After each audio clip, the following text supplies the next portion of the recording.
ہمارے جیون کی ناؤ جب روزمرہ کے مسائل میں پھنس جاتی ہے اور ہم وہاں مکمل طور پر بے بس ہو کر رہ جاتے ہیں تو اس لمحے شدت سے کسی سہارے کی ضرورت ہوتی ہے، چاہے تنکا ہی کیوں نہ ہو۔ راہ چلتے ہوئے، کسی ہجوم میں، کسی محفل میں، یا پھر جب ہم اکیلے اپنے آپ سے نمٹنے کی کوشش میں ہوں تو امید کے جگنوں کی مانند اچانک کوئی شخص ہمارے سامنے آن کھڑا ہوتا ہے۔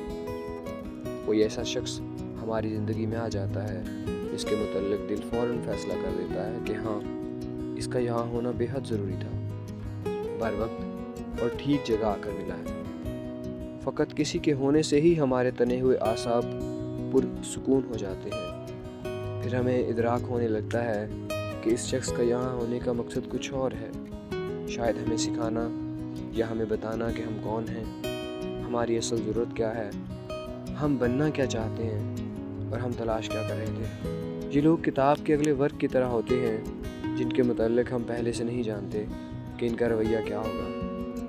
ممکنہ طور پر یہ لوگ ہمارے روم میٹس، پڑوسی، ساتھ کام کرنے والے، دیرینہ دوست، یا یہاں تک کہ کوئی مکمل اجنبی بھی ہو سکتے ہیں۔ لوگوں کا ہم سے ملنا، ہمیں متاثر کرنا، ہماری کامیابیاں اور ناکامیاں، ہمارے عروج و زوال، ہمیں زندگی کو مینج کرنا سکھانے اور ہماری ذات کی تعمیر میں مدد دیتے ہیں۔ اگر کسی نے آپ کو تکلیف دی، آپ کو دھوکہ دیا یا آپ کا دل توڑا تو در حقیقت اس نے آپ کو ایک ایسا اعتماد بخشا جس سے آپ نے ٹوٹنے کے بعد دوبارہ جڑنے اور بھرپور زندہ رہنے کے متعلق سیکھا۔ اور یہ کوئی معمولی سبق نہیں ہے، اور آپ جانتے ہیں کہ خود اعتمادی بڑی سے بڑی پریشانی اور تکلیف کو مینج کرنا سکھاتی ہے۔